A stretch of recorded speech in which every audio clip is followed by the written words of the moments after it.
Hello hello students.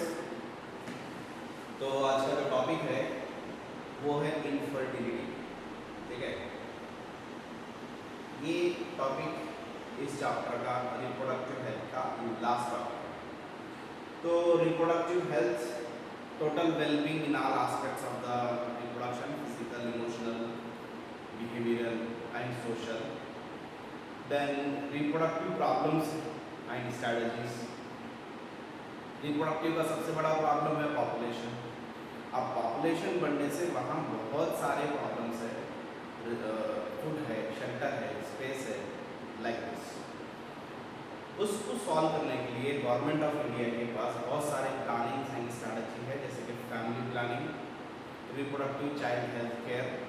उनके under हम awareness लाए लोगों में regarding the reproduction, awareness about the mother care, child care. ठीक है, देन अल्टीमेटली हमने लोगों को कॉन्ट्रासेप्टिव्स के बारे में समझाया कि कॉन्ट्रासेप्टिव्स क्या होते हैं, उसे कैसे यूज़ करें, रिप्रोडक्टिव हेल्दी कैसे बने। तो वहाँ पर कॉन्ट्रासेप्टिव्स को समझाया गया, राइट। कॉन्ट्रासेप्टिव्स क्या है, कितने टाइप के हैं, टेम्पररी है, परमानेंट है। ठीक है, जो टेम्पररी है नेचुरल है, barrier, IUDs, orals, and permanent के अंदर सर्जिकल है, वासेक्टोमी, ट्यूबेक्टोमी। ये सब चीज़ें हम लोगों को समझाए इस चैप्टर के through, because of the healthy society. आप रिप्रोडक्शन को लेके, रिप्रोडक्टिव पार्ट्स को लेके, रिप्रोडक्टिव बिहेवियर को लेके लोग ज़्यादा ना परेशान हो। ठीक है, फिर वहाँ पर रिप्रोडक्शन का जो रिजल्ट है वो है प्रेगनेंसी। प्रेगनेंसी को रोकने के कई सारे कॉन्ट्रासेप्टिव तो है ही है। अगर वो कॉन्ट्रासेप्टिव्स या casual sexual contact, unprotected unwanted pregnancy अगर होने पर वहाँ क्या है, जी हाँ, वहाँ पर है एमटीपी, जो हमने हमारी पिछली क्लास में पढ़ा था, मेडिकल टर्मिनेशन ऑफ प्रेगनेंसी। हमने प्रेगनेंसी को क्या किया, पहले तो हम प्रेगनेंसी होने नहीं दे रहे कि कई सारे उपाय हैं हमारे पास, उसके बावजूद भी ಅದು ಇದ್ದ ಕಾರಣವಲ್ಲೂ ಪ್ರೆಗ್ನೆನ್ಸಿ ಆಯಿತು ಅಂದರೆ वी हैव एमटीपी, अबॉर्शंस। ठीक है, ये भी हमने जाना हमारी पिछली क्लास में। फिर वहाँ सेक्सुअल कॉन्टैक्ट के थ्रू डिसीजेस भी आ रहे हैं। वो डिसीज के बारे में भी हमने हमारी पिछली क्लास में समझा था कि डिसीजेस कैसे आते हैं और उसे कैसे रोका जा सकता है। ठीक है, तो बच्चों ये जो टॉपिक है आज की लास्ट टॉपिक, ये चैप्टर जिसका नाम है इनफर्टिलिटी। अब तक तो ये समझाया जा रहा था कि प्रेगनेंसी होने नहीं दो, कंसीव होने नहीं दो। ठीक है, रोको रोको रोको। अब ये वो बात है जो कपल्स, जो पेरेंट्स, अभी पेरेंट कहाँ गए, अभी वो कपल्स है, वो दो are not having childrens, they unable, the inability to produce the childs, they can't conceive, वो कंसीव नहीं हो पा रहे, वो प्रेग्नेंट नेचुरल तरीके से नहीं हो पा रहे, उसको बोलते हैं हम इनफर्टिलिटी। उनके पास फर्टिलिटी की एबिलिटी नहीं है या नहीं हो पा रहे, like this. So this is called infertility. Infertility पे आपको 1 मार्क्स या फिर 2 मार्क्स का डेफिनेशन पूछा जाएगा, जिसका आंसर आप लिखेंगे inability to produce child, child नहीं प्रोड्यूस कर पा रहे, inability to conceive is called infertility. Then yes, अब इसके कारण क्या है? इनफर्टिलिटी के बहुत सारे रीजंस हैं। वहाँ फिजिकल है, कॉन्जेनाइटल है, हेरिडिटी है, राइट, और ड्रग है, अल्कोहल है, मेंटल है, सोशल है, इमोशनल है, एथिकल है। ऐसे बहुत सारे इश्यूज है, वहाँ पर बहुत सारे रीजंस है जिसके लिए एक कपल्स इनफर्टिलिटी की कैटेगरी में इंटर हो सकते हैं। अब ऐसे कपल्स को हम चाइल्ड प्रोवाइड करना है।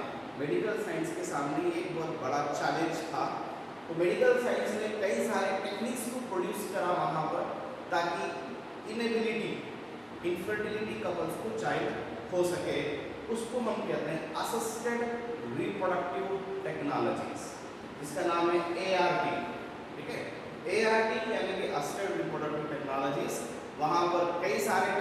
analytics are already adopted, already produced, already present in the hospitals. By using those ART, the couple can have the babies. जिसमें नंबर 1 टेक्निक्स, एक टेक्निक है, ये कोई मेडिसिन नहीं है, कोई ये मेडिसिन नहीं है, ये एक टेक्निक है जिसका नाम है in vitro fertilisation, embryo transfer, इसी को ही कहते हैं test tube baby.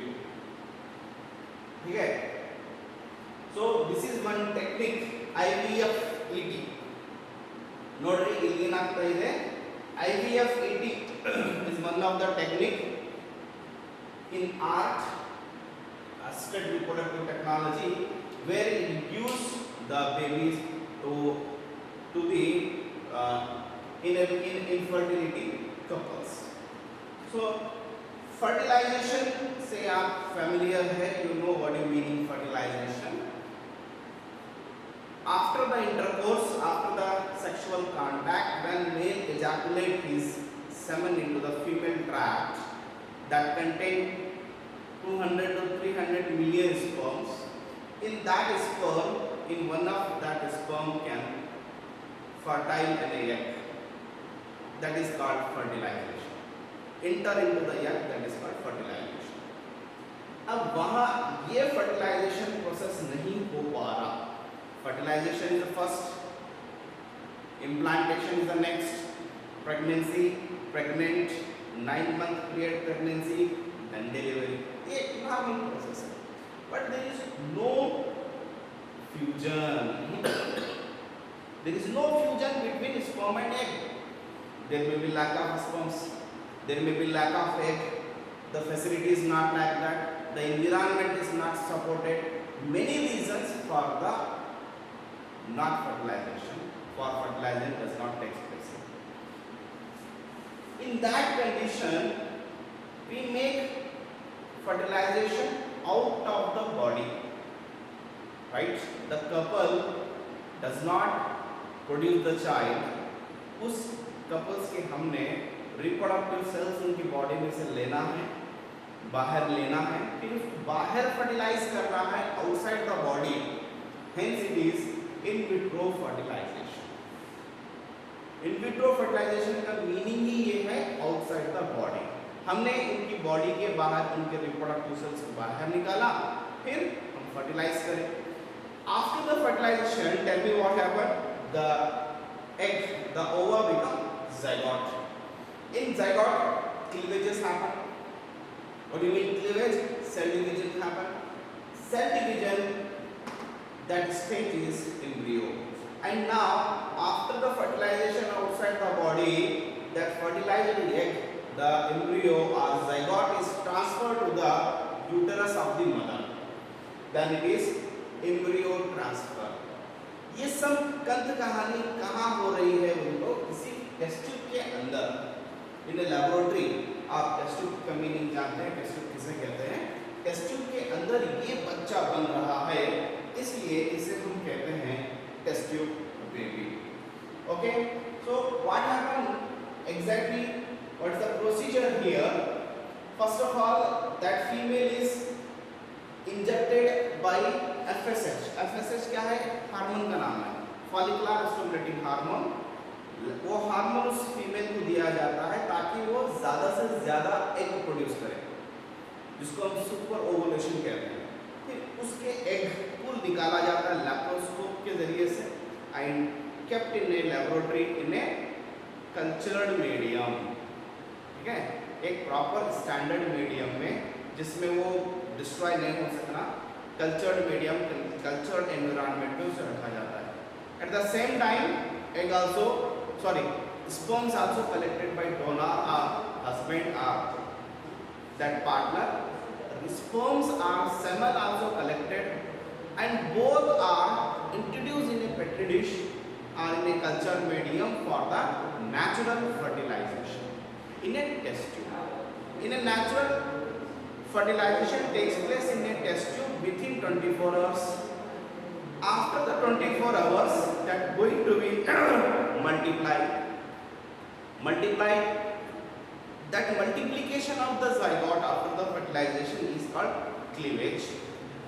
When it is reached to 8 to 16 cell stage, then it is transferred to the mother body for implantation or for pregnancy. So this is what in vitro fertilization and embryo transfer. The fertilization outside the body and pregnancy is inside. That because pregnancy is inside is called test tube baby.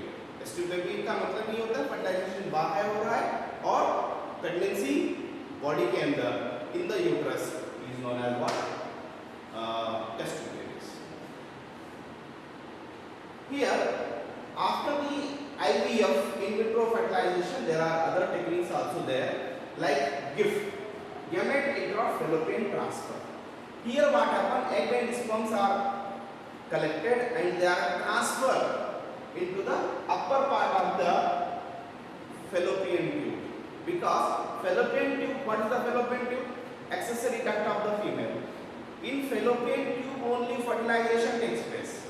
fallopian tube में fertilization होता है, फिर वो uterus पर आकर implant होता है. ये नेचुरल तरीका है उसका. लेकिन वहाँ फर्टिलाइजेशन नहीं हो पाने की वजह से हम क्या कर रहे हैं, वहाँ पर एग को भी निकाल रहे हैं, स्पर्म्स को भी निकाल रहे हैं, दोनों को ट्रांसफर कर रहे हैं. सी हियर, यहाँ फर्टिलाइज करके ट्रांसफर होता है, यहाँ पर फर्टिलाइजेशन नहीं, direct we are injecting gametes, reproductive cell, egg and sperms are injected in a fallopian tube for natural fertilization, that is gamete intrafallopian transfer, that is what GIFT. इसी तरह एक और एक टेक्निक है हमारे पास जिसका नाम है जिफ्ट, zygote intrafallopian transfer. यहाँ egg and sperms are collected, fertilized outside the body and it is transferred into the upper part of the fallopian tube, that is what zygote intrafallopian transfer. Here is zygote is fertilization is confirmed. यहाँ fertilization confirm है, यहाँ पर fertilization हम fertilization होने के लिए उसको छोड़ दिया. ठीक है. Like that, one more technique, that is the ICSI, intracytoplasmic injection. Intracytoplasmic sperm injection. Sorry, यहाँ पर sperm word है. Intracytoplasmic sperm injection. We are injecting sperm directly into the cytoplasm of the egg. This technique is happen in case of number of counting of sperm is very less. अगर वहाँ sperm की counting less है तो हम एक healthy sperm को लेकर उस स्पर्म को डायरेक्ट इंजेक्ट किया जाता है in the cytoplasm of the egg and उसे फर्टिलाइज किया जाता है. That is the intracytoplasmic sperm injection. Then इनमें से जुड़ा हुआ एक वो चीज है, वो है artificial insemination. Artificial insemination, what happen here, the semen is collected artificially and artificially injected into the vagina of the female. That is the AI, artificial insemination. And same, the intrauterine insemination, the semen is enter into the uterus of the female. Uterus of the female के अंदर अगर वो inject कर रहे हैं तो उसे हम क्या बोलेंगे, intrauterine insemination. So students, ये कुछ टेक्निक्स है वहाँ पर जो कपल्स इनफर्टिलिटी की शिकार हो चुके हैं, इनफर्टिलिटी है उन्हें, तो उसको सॉल्व करने के लिए ये कुछ टेक्निक्स यहाँ पर है. ठीक है. So with this we have completed the chapter reproductive health. So I hope you people are understood this. Is there any confusion और doubt, you can ask me, right. So regarding the notes I send it. Thank you very much.